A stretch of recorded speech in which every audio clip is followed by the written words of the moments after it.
ಬಲಿಗೆ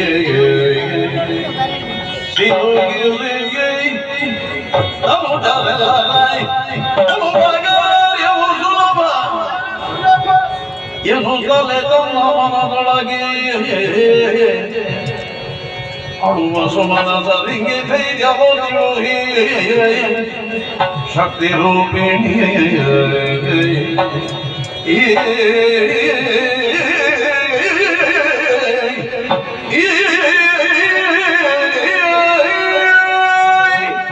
ಸಕಲ ಲೋಕಗಳನ್ನು ಆಳಬೇಕಾದ ಸುಮನಸರೆ ಅಳುವ ದೀನತೆಯನ್ನು ಬದಲಿಸಿದೆ ಅಂತಾದರೆ ಶುಂಭ ದಾನವನ ಪರಾಕ್ರಮಾವನಿಂದ ದತ್ತವಾದ ಕಷ್ಟ ಪರಂಪರೆಗಳು ಏನನ್ನುವುದನ್ನು ನಾವು ಊಹಿಸಿಕೊಳ್ಳಬಲ್ಲೆ, ಅರ್ಥ ಮಾಡಿಕೊಳ್ಳಬಲ್ಲೆ.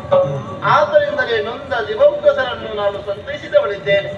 ಅಪಯಪ್ರದವಾಗಿ ಆಡಿದ ಮಾತನ್ನು ಉಳಿಸಿಕೊಳ್ಳುವಲ್ಲಿ, ಕಳಮದೆಯನ್ನು ಸಾಧಿಸುವಲ್ಲಿ ತೊಡಗಿಸಿಕೊಳ್ಳಬೇಕಾದ ಬಗೆಯಂತೂ ಮೋಹದ ಬಲೆಯೊಳಗೆ ಸಿಲುಕಿಸಿ ಯೋಚಿಸಿದರೆ ಎಂದು ಯೋಚಿಸುವೆ ಮಹಾಮಾಯ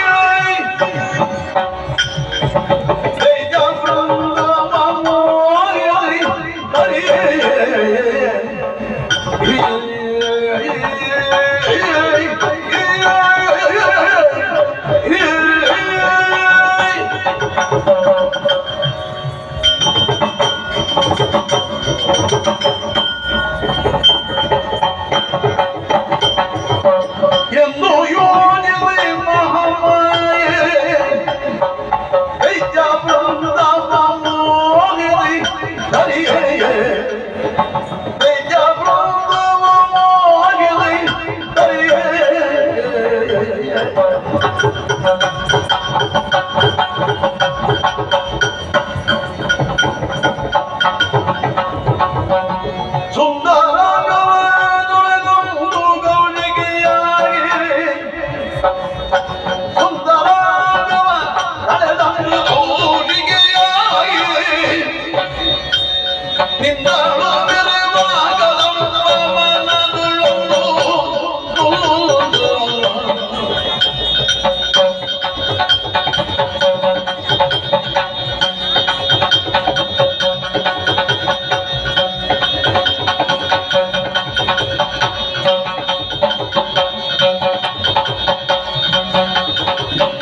ಒದಗಿರುವ ಕಷ್ಟ ಕೋಟಲೆಗಳು ಅಪರಿಹಾರ್ಯವಾದದು ಅನ್ನುವುದು ನಿಮಗೆ ಬದ್ಧರಾದ ದೇವತೆಗಳು ಈ ಪೂರ್ವದಲ್ಲಿ ನಾವು ಆಡಿದ ಅಭಯವಾಕ್ಯವನ್ನು ಸ್ಮರಿಸಿ ತುಹಿನಗಿರಿಯ ಪ್ರಾಂತ್ಯವನ್ನು ಏರಿ ಬರಬೇಕಾಯಿತು.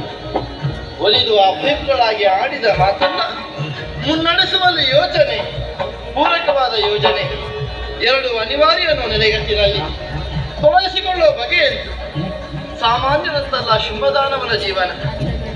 ಅದ್ಭುತವಾದ ಅಪೂರ್ವವಾದ ಸಾಧಕರೇ ಸರಿ ತನ್ನ ಬದುಕಿನ ಬಹುದೀರ್ಘ ಆಯಸ್ಸನ್ನು ಅಣ್ಣ ತಮ್ಮಂದಿರು ಜೊತೆಯಾಗಿ ವಿಜಯ ಕುರಿತಾಗಿ ಆಚರಿಸಿದ ತಪಸ್ಸಿನಲ್ಲಿ ಕಳೆದವರಿದ್ದಾರೆ.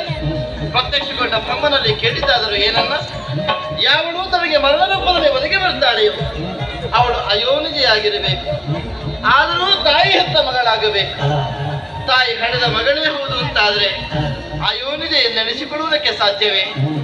ಅಯೋನಿಜೆ ಎಂದೆಣಿಸಿಕೊಂಡವಳು ತಾಯಿ ಹೆತ್ತ ಮಗಳಾಗುವುದಕ್ಕೆ ಅಂತೂ ಒಂದು ಅರ್ಥದಲ್ಲಿ ಮರಣವನ್ನು ತಾನು ಮೀರಿರುತ್ತೇನೆ ಅನ್ನೋ ಮಹತ್ವಾಕಾಂಕ್ಷೆಯಿಂದಲೇ ಈ ಬಗೆಯಿಂದ ತೊಡಗಿಸಿಕೊಂಡವನು ಶುಭದಾನವ.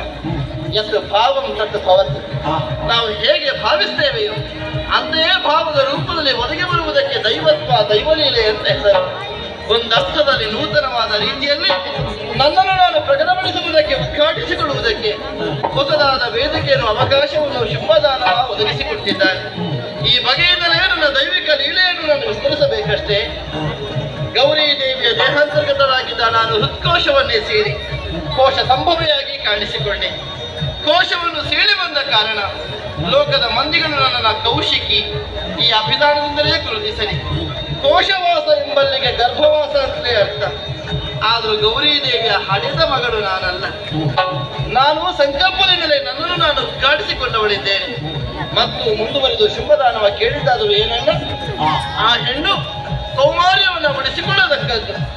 ಆದರೂ ತಾಯಿಯಾಗಬೇಕು. ಹೆಣ್ಣೊಬ್ಬಳು ತಾಯಿಯಾದಳು ಅಂತಾದ್ರೆ ಕೌಮಾರ್ಯ ಉಳಿದಿದ್ದೆ, ಕೌಮಾರ್ಯವೇ ಸ್ಥಿರವಾಯಿತು ಅಂತಾದ್ರೆ ಹೆಣ್ಣು ತಾಯಿಯಾಗುವುದಕ್ಕುಂಟೆ. ನಾನು ಅದೇ ಸಂಕಲ್ಪದಿಂದಲೇ ಹೊಸದಾದ ಸೃಷ್ಟಿಯನ್ನು ಪ್ರಪಂಚದಲ್ಲಿ ಕಾಣಿಸಿಕೊಟ್ಟೇನೆ. ಸ್ಥೂಲವೂ ಹೌದು, ಸೂಕ್ಷ್ಮವೂ ಹೌದು, ಅಣುವು ಹೌದು, ಮಹತ್ ಹೌದು ಅನ್ನುವುದನ್ನು ಲೋಕದ ಮಂದಿಗಳು ಮನಗಾಣಬೇಕಷ್ಟೇ. ಮತ್ತು ಮುಂದುವರೆದು ಕೇಳಿಕೊಂಡನಲ್ಲ, ಯಾವಳಾಕೆ ಹೆಣ್ಣು ನಮ್ಮೀರುವರನ್ನು ಏಕಕಾಲದಲ್ಲಿ ತನ್ನ ರೂಪಲಾವಣ್ಯದಿಂದ ಮೋಹಿಸಬಲ್ಲಳು, ಅವಳಿಂದಲೇ ನಮಗೆ ಮರಣ. ಲೋಕದಲ್ಲಿ ನನ್ನ ಮೋಹಕತೆಗೆ ಬಲಿಯಾಗದೆ ಸಿಲುಕದೆ ಇರುವುದಕ್ಕೆ ಯಾವುದಾದರೂ ಜೀವ ಜಂತುಗಳಿಂದ ಸಾಧ್ಯ ಉಂಟೆ? ಈ ಪೂರ್ವದಲ್ಲಿ ನನ್ನಿಂದಲೇ ಹುಟ್ಟಿಕೊಂಡ 3 ಮೂರ್ತಿಗಳಿರಲಿ, ದೇವಾದಿ ದೇವತೆಗಳಿರಲಿ, ನನ್ನ ಇಚ್ಛೆ ಇಲ್ಲದೆ ಪ್ರಪಂಚದಲ್ಲಿ ಯಾವ ಕ್ರಿಯೆಯೂ ಸಾಗುವುದಕ್ಕಿಲ್ಲ, ಸಾಧ್ಯವಿಲ್ಲ. ಆದರೂ ಈ ಪ್ರಕರಣದಲ್ಲಿ ತೊಡಗಿಸಿಕೊಳ್ಳುವಲ್ಲಿ ಯೋಚನೆ ಬೇಕು. ಆದ್ದರಿಂದಲೇ ಸರಸ್ವತಿಯ ಸ್ವರೂಪದಿಂದ ಕಾಣಿಸಿಕೊಂಡೇ ಹೊಂದಿರುವ ಸುಂದರವಾದ ಹೆಣ್ಣಿನ ರೂಪವನ್ನು ಸ್ಥಿರಗೊಳಿಸಿ ಈ ಲಾವಣ್ಯವನ್ನು ಬಳಸಿ ಕಳರನ್ನು ನನ್ನೆಡೆಗೆ ಕರ್ಷಿಸಿ ಮೋಹದ ಬಲೆಯೊಳಗೆ ಸಿಲುಕಿಸಿ ಅಲೆದು ತೂಗಿ ಕೊಂದು ಮುಗಿಸಬೇಕೆನ್ನುವ ಸದುದ್ದೇಶದಿಂದ ಬಂದು ಸೇರಿದ್ದು ಕದಂಬ ಕಾಂತಾರ. ಹಿಮಗಿರಿಯ ದಕ್ಷಿಣ ಪ್ರದೇಶ ಗಗನ ಚುಂಬಿತವಾಗಿ ಬೆಳೆದು ನಿಂತಿರುವ ಕದಂಬ ವೃಕ್ಷಗಳ ಮಧ್ಯೆ ಇದ್ದುಕೊಳ್ಳುವುದಕ್ಕೆ ಬೇಕಾಗಿ ಅಂಬರದ ಆಚೆಯಿಂದ ಕುಮ್ಮಿಳಿಗಿರಿಯ ಬಿಟ್ಟೆ ಕನಕದ ಉಯ್ಯಾಲೆ. ಈ ಉಯ್ಯಾಲೆಯನ್ನೇರಿ ಜೋಕಾಲಿಯನ್ನಾಡುತ್ತ ಸಂತೋಷದಿಂದ ಕಾಲವನ್ನು ಕಳೆಯೋಣ. ಆರೋಹಣ ಅವರೋಹಣ ಬದುಕಿನ 2 ಗತಿಗಳು. ಒಮ್ಮೆ ಏರುವುದಕ್ಕುಂಟು, ಏರುವುದಕ್ಕುಂಟು, ಮತ್ತೆ ಕೆಳಗಿಳಿಯುವುದಕ್ಕುಂಟು.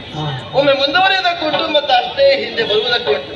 ವೃತ್ತದಾಕಾರದಲ್ಲಿ ಚಲಿಸಬಹುದಾದ ಜೀವನದ ಚಕ್ರದ ಮೌಲ್ಯವನ್ನು ತಿಳಿಸುವುದಕ್ಕೆ ಬೇಕಾಗಿ ಆರೋಹಣ ಅವರೋಹಣಗಳೆಂಬೆರಡು ಗತಿಗನುಸಾರವಾಗಿ ರಾಗ ತಾಳ ಲಯಬದ್ಧವಾಗಿ ಸಂಗೀತದ ಸುನಾದವನ್ನು ಹರಿಯಗೊಟ್ಟಾಗ ವನ ವಿಹಾರಕ್ಕೂ ಮೃಗಬೇಟೆಗೂ ಬರಬಹುದಾದ ಕಳರು ಬರುವುದಕ್ಕೆ ಅವಕಾಶವಾಗ ಸಿದ್ಧವಾಗ್ತದೆ.